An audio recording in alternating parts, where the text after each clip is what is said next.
semana para você aí no Brasil. Mais uma vez a gente está aqui estudando nossa Torá, nossa bênção. Com tudo que acontece no mundo, a gente tem que continuar, não deixar. Eu quero falar rapidamente uma coisa para cada um, no coração de cada um de vocês. Vocês sabem que a fé, emuná em hebraico, o Maimônides, quando ele fala dos princípios de fé do judaísmo, né, está escrito: eu creio com fé completa, né, eu acredito com fé completa. Não é à toa que ele fala emuná shlema, que a fé é completa. A nossa fé, ela tem que se manter completa também nos momentos difíceis. Parece que alguém vai falar: cadê Deus? Ou isso ou aquilo. E quando a gente tem uma visão além, né, um pouco acima, ou depois do tempo, quando você sai, né, daquela situação tão difícil e a perspectiva que você vê é outra, então a vida, aí você vê, eu posso falar do Holocausto, que a pergunta que mais fazia: cadê Deus? E será que é à toa que 3 anos depois nasce o Estado de Israel? Tá? Isso aqui tem muito a ver com algumas profecias, não é o nosso tema, mas eu só quero falar que a ideia da gente manter a nossa fé, não deixar ela esmorecer, que não acontecer nada de mal com ninguém, nenhum de nós, com nenhum dos nossos familiares, se Deus quiser, com nenhuma das pessoas boas do mundo. Mas, de qualquer forma, manter nossas convicções, nossos valores e saber que Deus tem planos que, graças a Deus, a gente nem sempre entende. Tá? Vamos começar a nossa aula. Tá? Nós tocamos na aula passada, a gente está falando da transmissão da Torá. Tá? E a gente, depois de falar da Torá escrita, explicamos ela muito bem, a gente começou sobre a Torá oral, e a gente explicou como a Torá oral ela é muito mais ampla, falamos da parte revelada, falamos da parte oculta, e aí quando a gente começou mais, a gente falou dos Midrashim, etc., e a gente falou da Mishnah, e depois da Mishnah, a gente falou do Talmud e Gemara, a gente falou que é a mesma coisa, tá? Agora eu preciso continuar, porque a gente está numa jornada que vai ficar, além de você ganhar muito conhecimento dos livros, dos sábios, e de uma forma muito clara da transmissão, você vai ganhar uma visão, por um lado, com amplitude do judaísmo, dos livros, do que existe, mas também você vai ganhar uma visão, também uma visão histórica, mas também essa visão dessa transmissão e como a gente segue a Torá de Deus, a mesma Torá que foi dada para Moshe, hoje em dia, como ela aparece para a gente. Então, para isso, a gente está explicando todo esse processo de que aconteceu, juntando um pouco da história com os livros que vão aparecendo, os sábios que vão aparecendo e assim por diante. Tá? Eu acho que durante a aula essa ideia vai ficar bem clara. Então, vamos lá. A gente falou sobre o Talmud. O Talmud, a gente trouxe que o Talmud ele foi escrito em 2 versões, né? Tinha, como eu trouxe na aula passada sobre isso, teve o Talmud da Babilônia e teve o Talmud de Jerusalém, que nem foi escrito em Jerusalém, lembra? Se você não lembra, só entrar na Academia de Moisés, tá? Entrar no site, tá lá a aula. Ele foi escrito e até, vamos falar, compilado no final das contas, na cidade de Tiberíades, tá? Em Tvéria, tá?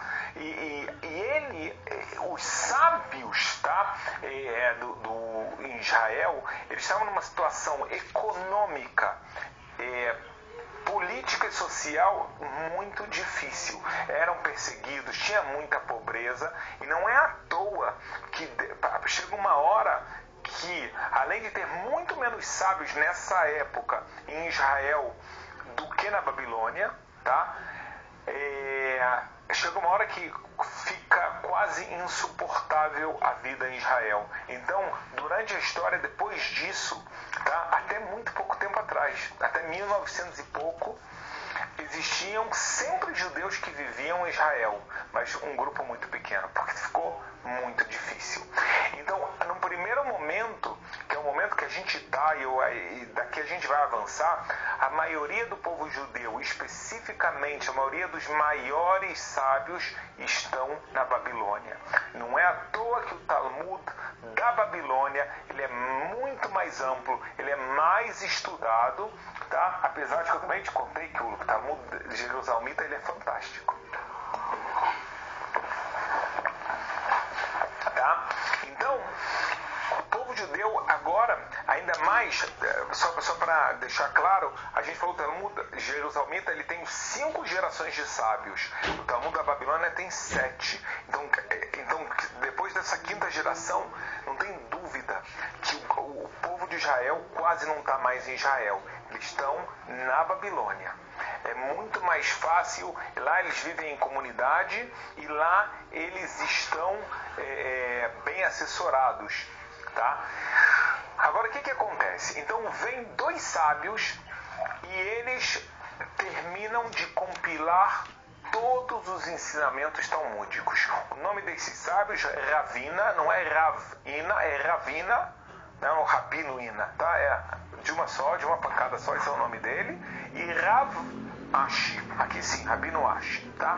São praticamente os últimos sábios do Talmud. Eu falei praticamente porque também o filho do Rav Ashi aparece, tá? Mas a eles é atribuído a compilação final do Talmud, ou seja, todas as discussões, tudo que as pessoas iam escrevendo, iam anotando, eles receberam todo esse material, um trabalho hercúleo, gigantesco, e compilaram ele, disseram o que tem que entrar, como tem que entrar, e assim foi feita a transmissão da Torá oral, ou seja, a gente chegou a um nível da Torá oral estar sendo escrita, tá? Escrita preto no branco. Agora não esquece de uma coisa, a gente tá, isso aqui a gente está no século V, então o Talmud, ele é escrito à mão, não porque existe lei como na Torá. A Torá, tá? Os rolos da Torá têm que ser escritos em pergaminho, com o escriba, com a letra específica e assim por diante. Já o Talmud não, ele é escrito assim porque é assim que se escrevia, tá? Mas não tem essa rigidez, essa mesma... Olha aqui que o meu querido Jacob fala, né? A Torá tá aqui, tá? Ela tem que ser escrita assim, dessa forma, com essa, né? Esse, só para quem quer saber, esse é o livro de Torá do filho do nosso Moreno Jacob. Ele pega isso aqui, ele vem aqui e ele começa a dançar com a Torá. Ele fala, ele começa a dançar. E quando você fala, quando ele tá irritado, bota ele com a Torá para dançar, acabou. Ele já tá no paraíso. É muito legal isso, tá? Acho que ele vai ter futuro aqui comigo. Um dia a gente mostra ele para vocês. Agora, então o que a gente... Onde a gente chegou? Então, esse Talmud, ele é escrito, tá? Rav Ashi e Ravina, então, eles escreveram, compilaram, tá? O formato dele não é o formato que a gente tem hoje, tá? O formato que a gente vai mostrar para vocês no computador, tá? A gente já mostrou uma vez, mas o que acontece, então, agora é que fechou o Talmud. Será que fechou totalmente? A verdade verdadeira, que a gente tem uma pequena, vamos falar, Ravina e Rav Ashi faleceram, deixaram o Talmud pra gente. Para começar, antes de falar para começar, isso eu devia deixar para terminar, tá? Teve uma época chamada da época dos Savoraim, tá? É uma época que durou só 70 anos, é pouco isso, tá? Historicamente. Esses sábios que ainda estavam na Babilônia, eles ainda colocam alguns conhecimentos no Talmud, tá? Algumas mínimas observações, a gente sabe reconhecer as observações que eles fizeram no Talmud. Aí sim fechou hermeticamente. É o Talmud. O formato da página, você já vai entender por que não é o de hoje, tá? Você já vai entender. Mas eu quero agora sim falar o que eu falei que eu quero falar antes. Mesmo que o Talmud ele está escrito para você garantir a transmissão da Torá, para não perder a Torá oral. Tá? Foi o que a gente falou que era proibido escrever a Torá oral, mas aí veio aquele passuco que a gente trouxe, Et lasot Lashem efero Torá terra, em hora de fazer por Deus, então você pode até fazer uma coisa que teoricamente num momento seria errado, agora está certo para manter a transmissão da Torá oral. A Torá oral foi escrita e o principal não é o único, a gente já trouxe, vê as aulas passadas, o principal livro da Torá oral, o Talmud. Beleza. E não é o livro mais estudado hoje pelos sábios de Torá do mundo todo. Tá? Eu, quando estudava na Yeshiva, de longe o livro mais estudado é o Talmud. Tá? E não só o Talmud, até mesmo o Talmud da Babilônia. Tá? Beleza. Agora, o que acontece? Os sábios, a época dos sábios do Talmud, eles morrem. Os Savoraim morrem. Quem vem depois dele? Aqui a gente entra numa época que ela é muito importante para mim. E eu vou tentar te explicar o que está acontecendo agora com o povo judeu nessa época. Entra a época dos Geonim. Geonim, a tradução em português é dos gênios. Tá? A época dos gênios. Esses gênios eram sábios que ainda viviam na Babilônia em dois grandes centros, um chamado Sura, uma das cidades, a outra chamada Pumbedita. Então, sempre tinham dois grandes sábios, que eles eram os maiores de todos, mas ainda com academias de estudos quase de Moisés, tá? Tô brincando, mas com muitos alunos e alunos geniais, que podiam eles mesmos ser os próximos líderes, muitas vezes acabavam sendo.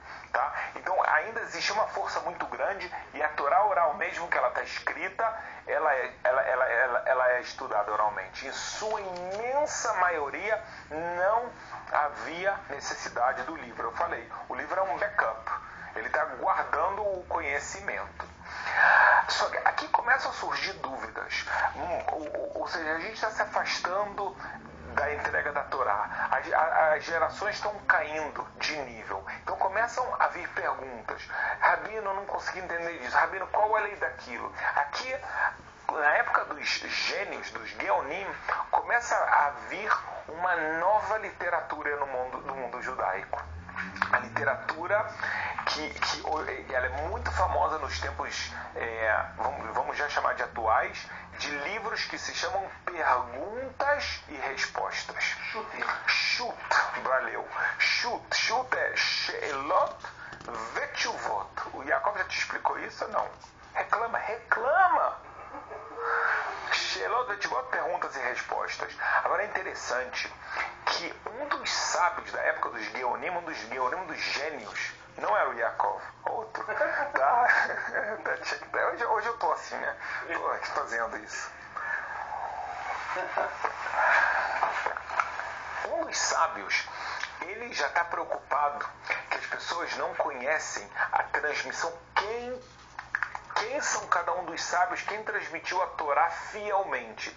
Ele já faz o que mais tarde o Maimônides fez na época dele, ou seja, poucas centenas de anos depois, que é contar a geração de todos os sábios que transmitem a Torá oral, que são os principais sábios, que depois desses sábios, ou seja, ele vai até a época do final da Gemara, e depois do final da Gemara, ele já começa também a época dos Savoraim, que eu falei antes, e depois a época dos gênios. Olha aqui, isso aqui é uma espécie de compilação de cada sábio, tá? Quando ele viveu, quando ele estava, quando ele não estava, tá? Desde Adão até a Academia de Moisés. Não, aqui não aparece a Academia de Moisés, esse é o livro, tá? Só para vocês conhecerem. Então, e a gente tem isso de forma muito clara, e ele fala que eram os sábios até ele. E aí o Maimônides, é interessante que ele vai depois falar até ele. Então a gente tem a transmissão, que nem a gente sabe que Moshe transmitiu. Do Estado de Israel. É o quê? Esse aqui já está até a informação do Estado de Israel, 1948. Até 1948 tá aqui, tá o Jacob me falando. Vou continuar. Então, a gente tem essa transmissão, como da mesma forma que a gente sabia que Moshe transmitiu para Yoshua, Yoshua para os anciãos, e assim por diante, a gente continua sabendo quem é o sábio, quando ele viveu, o que ele escreveu, o que ele fez. Muito claro, não tem telefone sem fio. Uma pessoa podia falar, poxa, mas a Torá oral não acaba sendo um telefone sem fio? De forma alguma. Tá? Só para eu quero assim ilustrar para você uma coisa. Sabe, mas Rabino, como é que não é telefone sem fio se ela é tão gigante? A gente está numa das gerações mais distantes de tudo isso, não é verdade? E tem uma queda de gerações. Eu posso falar para vocês que eu conheço pessoalmente um rabino. Tá? Eu tive aula com ele há mais de 15 anos atrás, tá? Que ele sabe todas as 2.711 páginas do Talmud de cabeça. Todo comentário do Rashi, que a gente já vai falar ainda hoje, de memória, todo comentário do Tosafot, de memória, todo Maimônides, de memória e mais coisas, tá? E ele dá aula no mundo todo. Ele não dá aula para se gabar, ele dá aula, porque ele fala coisas maravilhosas, dois, porque ele quer ensinar as pessoas a saber como ele. Esse é o objetivo dele. E as pessoas falam, o que está escrito na página 112 no Tratado de Shabat, na quarta linha? Eles falam, na hora! É uma coisa impressionante. Tá? E ele não é único. Dois, ele está na nossa geração. Quer dizer que essa transmissão, ela é fiel. Deus não ia permitir que não fosse. Tá? Então, quando a gente fala de sábios muito, muito grandes, tá? É isso que a gente está falando, e isso aqui não é nada comparado a sábios passados, beleza. Então a gente chegou à época dos Geonim. Eu falei que aqui começa a ter uma nova literatura que até hoje não tinha, perguntas e respostas. Aparece também essa carta desse grande sábio dos Geonim contando as gerações. Agora eu vou, apesar de ser eu posso passar uma aula inteira falando dos Geonim, não é meu objetivo aqui. Logo depois dos Geonim, a gente tem uma época chamada dos Rishonim. Rishonim em hebraico são os primeiros. A intenção é falar os primeiros sábios, mas óbvio que eles não são os primeiros sábios. A ideia é falar que você teve a Mishnah, a Gemara, e depois teve os gênios, os Geonim, e agora você teve esses primeiros sábios. Só que você já assim até falando que depois desse veio os Aharonim, os últimos. Isso aqui a gente vai deixar para outra aula. E por que aqui é tão importante? Vamos estudar um pouquinho de história, porque isso aqui é importante. Rapidamente. Eu falei para você que os judeus estão na Babilônia. Só que aí lá também começaram os problemas. Seja mais uma vez de perseguições, o nosso povo é muito perseguido. Tá? Seja de perseguições, seja de opressão, seja de pobreza. Os judeus têm que sair da Babilônia. Então eles começam a se espalhar aos pouquinhos pelo mundo. Eles começam a povoar o norte da África, eles começam a povoar a Europa, eles começam a povoar parte da Ásia, tá? Então, já tem alguns países. E o que acontece? Então vão formando ainda grandes comunidades com grandes sábios, mas cada sábio no seu lugar. Aqui a gente começa com um problema. Tá? Qual o problema? Tem vários problemas aqui, mas um deles que os sábios, se antes eles estavam, vamos falar, a imensa maioria dentro da Babilônia, você pode falar em 2 centros, mas existia alguma comunicação entre esses centros, agora já não. Agora, eu não vou falar que não tem comunicação, porque a gente tem epístolas. Epístolas são cartas de rabinos discutindo, perguntando um para o outro, etc. Ou seja, existia isso, tá? Mas não é a mesma coisa. As cartas levavam, às vezes, anos para chegar de um lugar para o outro. O conhecimento de sábios de um conhecer o outro é totalmente diferente. Então, os judeus, eles começam a se afastar, tá? Só precisa saber que existe um plano divino para isso, não é à toa, tá? Depois que o povo de Israel infelizmente pecou e teve a destruição do templo, mas aqui vai sair algo divino dos judeus de propósito estarem espalhados pelo mundo. A linguagem da Kabbalah é para tirar as faíscas de santidade que existe em cada lugar, em cada pessoa de alguns povos do mundo, tá? Será que é à toa que eu nasci no Brasil e eu posso transmitir para vocês a Torá em português de forma original, de forma autêntica? Então agora você vai ter sábios na França, você vai ter sábios no Egito, você vai ter sábios na Síria, você vai ter sábios, enfim, na Rússia, na Polônia e assim por diante, tá? Então começa cada vez mais o povo de Israel a sair para uma diáspora cada vez mais ampla e por que isso aqui não para? Porque nesses lugares nem sempre está tudo fácil. Muitas vezes lá eles também são perseguidos, tá? Então, o que a gente está presenciando é que a Torá ela começa a ter muitos centros com alguns sábios. Então, essa é a parte de história. E o que acontece a nível espiritual? O povo judeu continua fiel, ele faz as mitzvot, mas a gente está com mais dois problemas. A gente está se afastando, e a gente falou que cada geração posterior é chamada de uma queda de conhecimento, tem uma queda de geração.